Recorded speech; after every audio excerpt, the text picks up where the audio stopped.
మీరందరూ బాగున్నారా? మరొక్కసారి మీ అందరితో కలిసి ఈ ఎపిసోడ్ ద్వారా మీ గృహాల్లోనికి రావడానికి దేవాది దేవుడు మనకిచ్చిన కృపావరముని బట్టి ఆయనకు హృదయపూర్వక వందనాలు చెల్లిస్తూ ఉన్నాను. మీకు కూడా వందనాలు చెల్లిస్తూ ఉన్నాను. వర్తమానముల ద్వారా నన్ను బలపరుస్తూ ఉన్నారు. దాన్ని బట్టి మీకు వందనాలు. గత ఎపిసోడ్లో 2 ఎపిసోడ్లో దేహమును ధరించిన ఆత్మ గురించి మనము ధ్యానించుకున్నాం. ఆత్మ దేవుని యొద్ద నుండి ఎలా వచ్చిందో, రావడానికి కారణం ఏమిటో, దాన్ని పొందుకోవటం ఎలాగా అనేది గత వర్తమానాల్లో మనము ధ్యానించాం.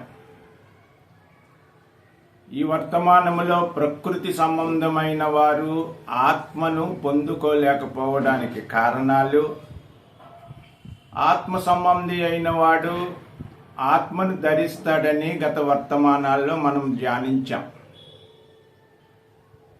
యోహాను సువార్త 14వ అధ్యాయము 17వ వచనములో వ్రాయబడిన మాట ఏమిటంటే, లోకము ఆయనను చూడదు, ఆయనను ఎరుగదు గనుక ఆయనను పొందనేరదు. మీరు ఆయనను ఎరుగుదురు, ఆయన మీతో కూడా నివసించును, మీలో ఉండును. 2 వ్యక్తుల్ని ఈ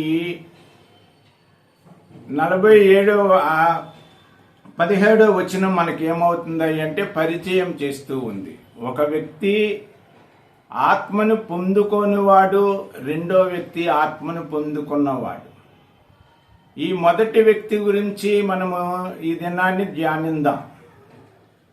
కొరింథీయులకు రాసిన మొదటి పత్రిక 2వ అధ్యాయము 14-15 వచనాల్లో కూడా 2 వ్యక్తుల్ని మనము చూస్తాం. ఒక వ్యక్తి ప్రకృతి సంబంధమైన వ్యక్తి, మరో వ్యక్తి ఆత్మ సంబంధమైన వ్యక్తి. ప్రకృతి సంబంధమైన మనుష్యుడు దేవుని ఆత్మ విషయములను అంగీకరించడు, అంటే ఆత్మను గురించి ఆలోచన చెయ్యడు. అంగీకరించడు అంటే అర్థం ఏమిటంటే ఆత్మ గురించి వివేచించుకోడు. అతనికి అవి ఎలాగుంటాయంటే వెర్రితనముగా ఉంటాయి. అందుకని అవి మనము పొందుకోవాలి అంటే అవి ఆత్మానుభవము చేతనే, వివేచింపటం చేతనే పొందుకోగలుగుతాం. అందుకని యోహాను సువార్తలో 2 వ్యక్తులను చూశాం. ఒక వ్యక్తి ప్రకృతి సంబంధమైన వ్యక్తి, అతడు ఎరగడు అని రాయబడింది గనుక పొందుకోవటంలా. కొరింథీ పత్రికలో ప్రకృతి సంబంధమైన వ్యక్తి గురించి కూడా ఇక్కడ రాయబడింది. అతనికి ఆత్మ విషయమట వెర్రితనముగా ఉంటుందని కూడా రాయబడింది. ప్రకృతి సంబంధమైన మనుష్యుల యొక్క లోక సంబంధముగా వారు ఎలా ఉంటారు అనేది ఒక వ్యక్తిని ఈ దినాన్ని మనము పరిశుద్ధ గ్రంథముల నుండి ధ్యానించుకుందాం. ఎందుకంటే ఆ వ్యక్తి ఎందుకు లోక సంబంధముగానే ఉంటాడని అంటే,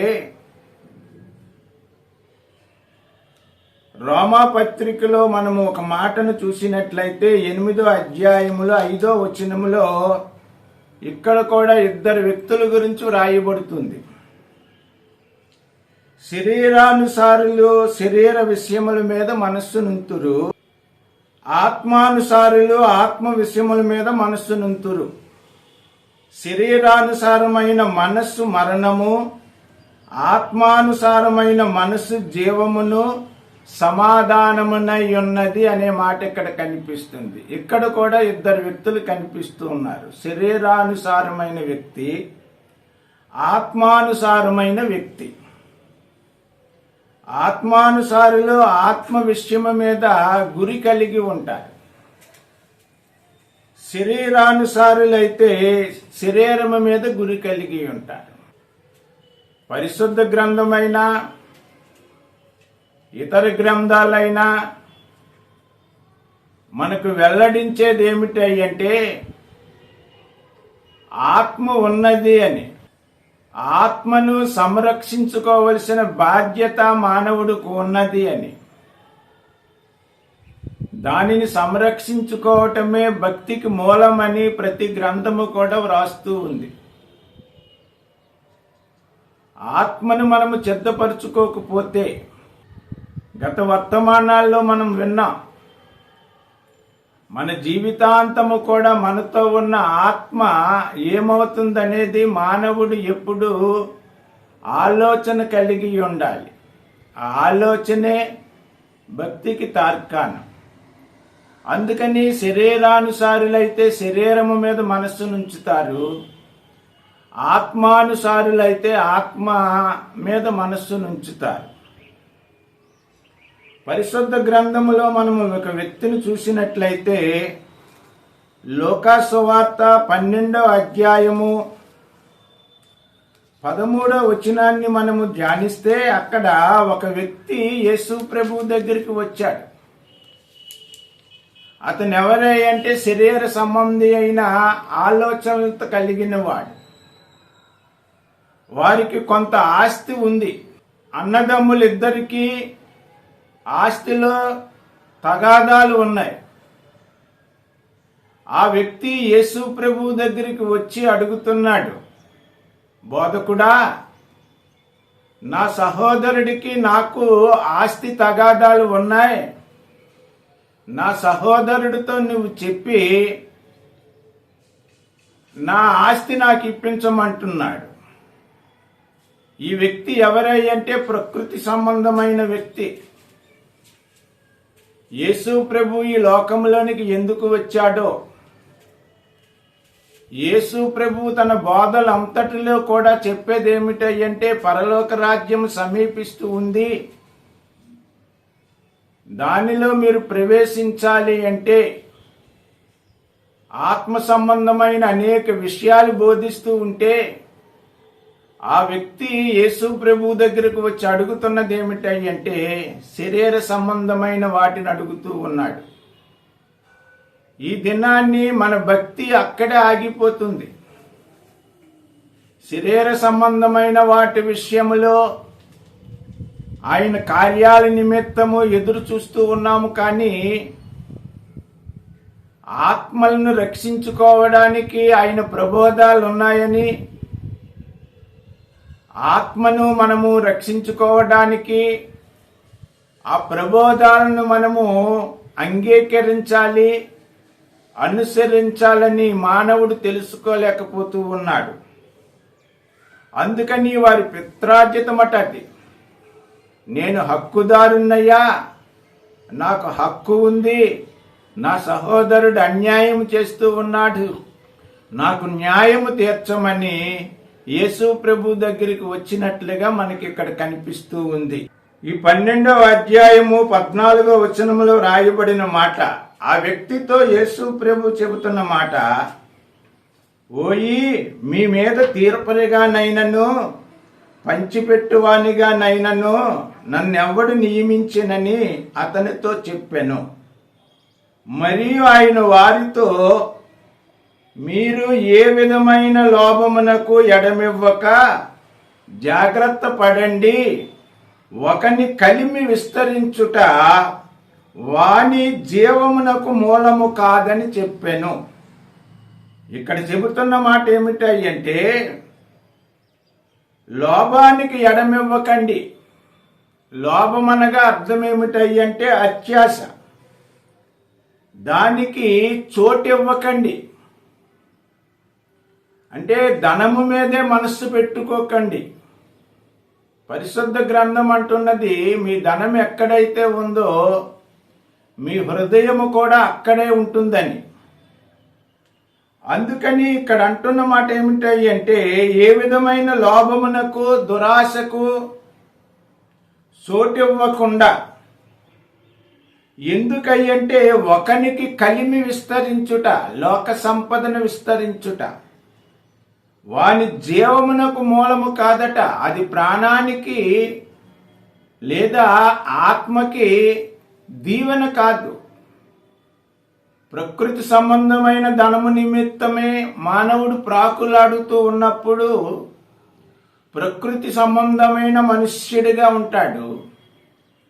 ఆత్మ విషయములను అంగీకరిస్తూ ఆత్మ విషయమే కొనసాగుతూ ఉన్నప్పుడు ఆత్మ గురించి ఆలోచన చేస్తాడు. ఈ మాట చెప్పిన తర్వాత కింద వచనాల్లో ఆయన ఒక ఉపమానాన్ని చెప్పాడు. ఒక వ్యక్తికి ఆ సంవత్సరము విస్తారమైన పంట పండిందట.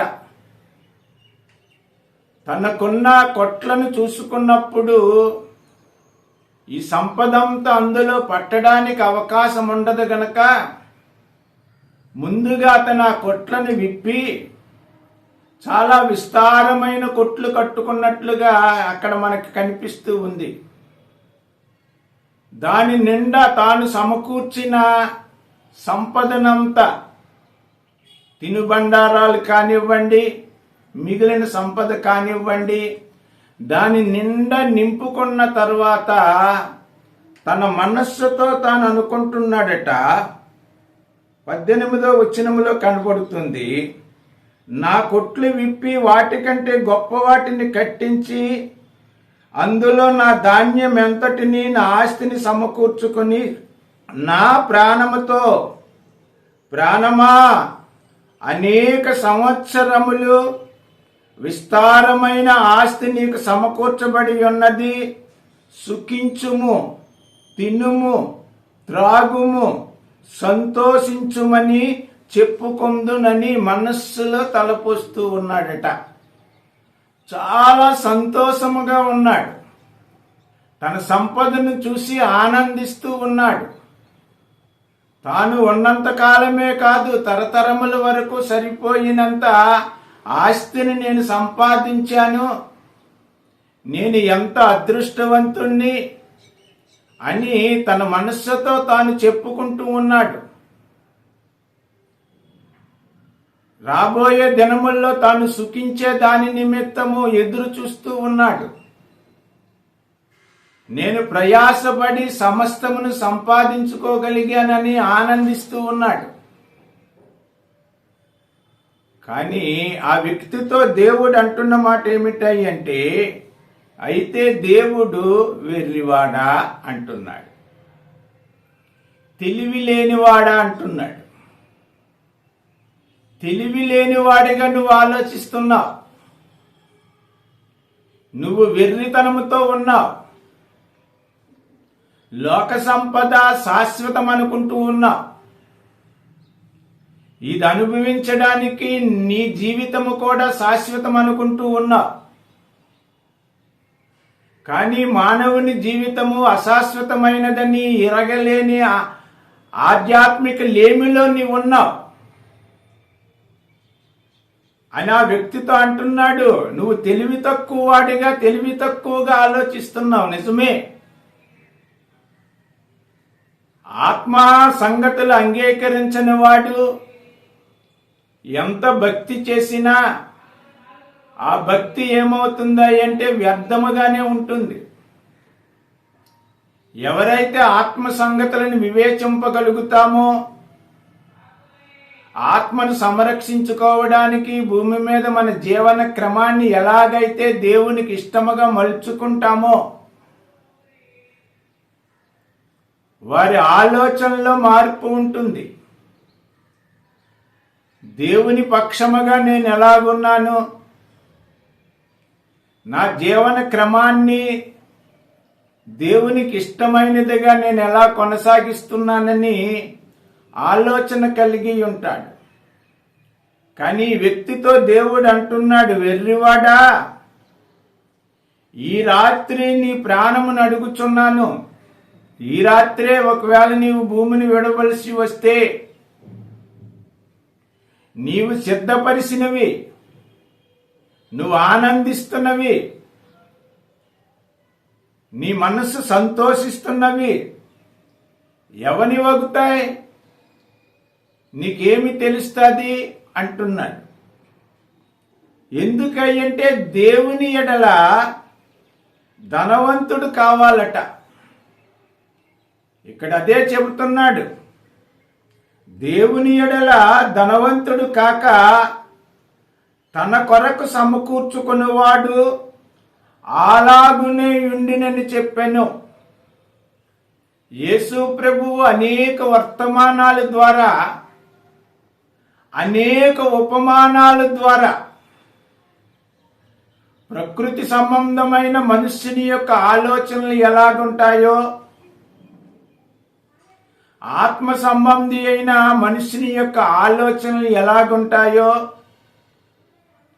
ప్రకృతి సంబంధమైన ఆలోచనలు కలిగిన వాడు దేవుని ఆత్మను పొందుకోలేడని, ఆత్మ సంగతులను వివేచించువాడు ఆత్మను పొందుకుని ఆత్మ ద్వారా తన రాజ్యములోనికి వస్తాడని, ఆత్మను పొందుకొని వారు, ఎందుకంటే వాక్యము చెబుతుంది ఆత్మ లేనివాడు నా వాడు కాదని, విడిచిపెట్టబడతాడని పరిశుద్ధ గ్రంథం ఏమో చెబుతుందా అంటే చాలా సుస్పష్టంగా చెబుతూ ఉంది. ప్రసంగి గ్రంథాన్ని మనం చూస్తే చాలా చక్కగా ప్రసంగి తన యొక్క జ్ఞానమునంతా క్రోడీకరించి మానవుని యొక్క ప్రయాస ఎంత వ్యర్థమో ఈ 2వ అధ్యాయము 18వ వచనము నుండి చాలా విపులముగా వ్రాశాడు. 18వ వచనములో అంటున్న మాట, సూర్యుని క్రింద నేను ప్రయాసపడి చేసిన పనులన్నిటినీ నా తరువాత వచ్చువానికి నేను విడిచిపెట్టవలనని తెలుసుకొని నేను వాటి యందు అసహ్యపడి తిని అంటున్నాడు. విముఖత ప్రదర్శించాడట. తన ప్రయాసనంతా ఒక వ్యక్తి జ్ఞాపకం చేసుకున్నాడు. తన జీవితంలో సుఖం అనేది లేకుండా, తన జీవితంలో సంతోషం అనేది లేకుండా, కేవలము భూ సంబంధమైన ఆస్తినట అధికముగా సమకూర్చిన వ్యక్తి అతను. ఒకవేళ నేను ఈ దేహమును విడవలసి వస్తే ఇది ఎవరి తరం అవుతుంది అని ఆలోచన కలిగి ఉన్నవాడు. అందుకే అక్కడ అంటున్న మాట, నేను విడిచిపెట్టవలనని తెలుసుకొని నేను వాటి యందు అసహ్యపడి తిని. ఒకవేళ విడిచిపెట్టిన వాడు జ్ఞానము గలవాడై ఉండునో బుద్ధిహీనుడై ఉండునో అది ఎవరికి తెలియను. విడిచిపెడతా, కానీ అతను జ్ఞానవంతుడవుతాడా, బుద్ధిహీనుడవుతాడా, నా ప్రయాసంతా వ్యర్థము చేస్తాడా? అయితే సూర్యుని క్రింద నేను ప్రయాసపడి జ్ఞానము చేత సంపాదించుకున్న నా కష్టఫలమంతటి మీదను వాడు అధికారి అయి ఉండును. ఈ జ్ఞానము వచ్చిన తర్వాత తనలో తాను అనుకుంటున్న మాటలు ఇక్కడ వ్రాయబడ్డాయి. ఈ ధనాన్ని సంపాదించడానికి నేను చాలా జ్ఞానమును ఉపయోగించాను, చాలా వివేకాన్ని ఉపయోగించాను, విస్తారమైన ధనాన్ని సంపాదించాను. కానీ దీని మీద నేను అధికారిగా ఉంటాను, ఈ ధనాన్ని నేను అనుభవిస్తాను. లోకాసువార్తలో ఆ వ్యక్తి ఎలాగైతే ఆలోచించాడో ప్రసంగి గ్రంథములో అదే మాటను పరిచయం చేస్తూ ఉన్నాడు. జ్ఞాని అయిన సొలొమోను ప్రయాసపడ్డాడట. జ్ఞానము చేత సంపాదించుకున్న నా కష్ట ఫలమంతటి మీదను, అంటే వాడు ఆ ధనాన్ని సంపాదించడానికి సుఖమును ఏం చేశాడు అంటే విడిచిపెట్టాడు. రేయనక పగలనక కష్టపడ్డాడు, కానీ దానిపైన తనకు అధికారం లేదు. తన ప్రయాసంతో ఎదుటివారి నిమిత్తము కష్టపడడానికి పనికొచ్చింది, కానీ తాను అనుభవించడానికి లేదు అని, దానికి అంతటికీ అధికారి మరొకడవుతాడని ఇక్కడ అనుకుంటూ ఉన్నాడు. ఇదియును వ్యర్థమే.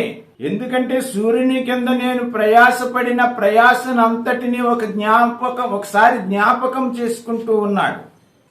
కావున సూర్యుని క్రింద నేను పడిన ప్రయాస అంతటి విషయమై నేను ఆశ విడిచిన వాడినైతిని.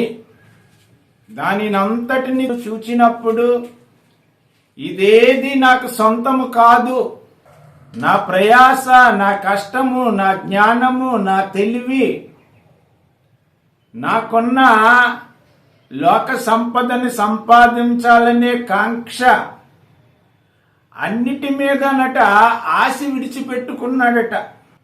ఒకడు జ్ఞానముతోనూ తెలివితోనూ యుక్తితోనూ ప్రయాసపడి ఏదో ఒక పని చేయును, అయితే దాని కొరకు ప్రయాసపడని వానికి అతడు దానిని స్వాస్థ్యముగా ఇచ్చివేయవలసి వచ్చును. ఇదియు వ్యర్థమును గొప్ప చెడువునై ఉన్నది అంటున్నాడు. అతను ఏం చేస్తున్నాడు అంటే ఇదంతా వ్యర్థమైనది అని చెబుతూ ఉన్నాడు. సూర్యుని క్రింద నేను పడిన ప్రయాస అంతటి విషయములో ఆశ విడిచాడంట. అప్పుడు దుఃఖపడుతూ ఉన్నాడు. తన కాలమునంతా లోక సంబంధమైన వాటి నిమిత్తము తన జీవితాన్ని ఖర్చు పెట్టిన తర్వాత చివరిగా అనుకుంటున్న మాట ఏమిటాయి అంటే ఇవన్నీ నాకేమీ ప్రయోజనము అని ఇక్కడ అంటున్న ఆశ విడిచి తిని ఒకటి జ్ఞానముతోనూ తెలివితోనూ యుక్తితోనూ ప్రయాసపడి ఏదో ఒక పని చేయను, అయితే దాని కొరకు ప్రయాసపడిన అతడు దానిని స్వాస్థ్యముగా ఇచ్చివేయవలసి వచ్చును, మరియు ఇది వ్యర్థము గొప్ప చెడుగా ఉన్నది అంటున్నాడు. అందుకే కింద 26వ వచనాన్ని 25వ వచనాన్ని మనం చదివితే ఆయన సెలవు లేక భోజనము చేసి సంతోషించుట ఎవరికి సాధ్యము? ఎందుకంటే మనం ఎంత సంపాదించినా ఆయన సెలవు లేకుండానట అసలు భోజనము చేయడానికి కూడా అర్హులము కాదని పరిశుద్ధ గ్రంథము చెబుతుంది. ఆయన సెలవు లేక భోజనము చేసి సంతోషించుట ఎవరికి సాధ్యము? ఏలయనగా దైవ దృష్టికి మంచివాడుగా నుండువానికి దేవుడు జ్ఞానమును తెలివిని ఆనందమును అనుగ్రహించును. అయితే దైవ దృష్టికి ఇష్టడగు వానికి ఇచ్చుటకై ప్రయాసపడి పోగు చేయు పనిని ఆయన పాపాత్మనుకు నిర్ణయించెను. ఇదియు వ్యర్థము గాను ఒకడు గాలికి ప్రయాసపడినట్లుగాను ఉన్నది. ఇక్కడ చెబుతున్న మాట ఏమిటంటే మరొకరికి అప్పగించడానికట ఈ వ్యక్తి ఏం చేస్తాడంటే పోగు చేసి అప్పగిస్తాడు. అంటే ప్రకృతి సంబంధమైన వ్యక్తి ఆత్మ సంబంధముగా ఆలోచించినప్పుడు తన జీవన క్రమమంతా తన జీవితం అంతా కూడా లోక సంబంధమైన వాటి విషయమే మనస్సు పెడితే అతను ప్రకృతి సంబంధమైన వాడు. దేవుని విషయములో తనలో శరీర ప్రాణ ఆత్మలు ఉన్నాయి. ఆత్మకు మరణము లేదు. మరణము లేని ఆత్మ జీవములోనికి ప్రవేశించాలి అంటే భూమి మీద దానిని సంపాదించుకోవడానికి మన జ్ఞానమును మన తెలివిని మనం ఉపయోగించాలని, అలా కాకుండా లోక సంబంధమైన జ్ఞానము, లోక సంబంధమైన తెలివి, లోక సంబంధమాట విషయమే మనము పరుగులు పెడుతూ ఉంటే మన ముగింపులో మరి ఆత్మ సంబంధిగా ఉన్నవాడు ఉండవలసిన స్థలము వేరని, ప్రకృతి సంబంధమైన వాడు ఉండవలసిన స్థలము వేరని, ప్రకృతి సంబంధమైన మనుష్యుడు ఆత్మ సంబంధమైన మనుష్యుడిగా ఎలాగ మార్చబడాలో చెప్పేదే పరిశుద్ధ గ్రంథం యొక్క ప్రబోధం. ఈ వర్తమానము ద్వారా దేవుడు మనతో మాట్లాడుతూ ఉన్నాడు. మనం ఏ స్థితిలో ఉన్నాం? లోక సంపదలు లోకాశలతో మ్రగ్గిపోతూ ఉన్నామా? దేవుని నిమిత్తము ఆయన మనకు దయచేసిన ఆత్మ తిరిగి ఆయన దగ్గరికి వెళ్ళాలని ఆలోచన కలిగి ఉన్నామా? మనల్ని మనం ప్రశ్నించుకోవలసిన వారమై ఉన్నాం. ఈ మాటలు దేవుడు తన వినికిడిలో దీవించి ఆశీర్వదించునుగాక.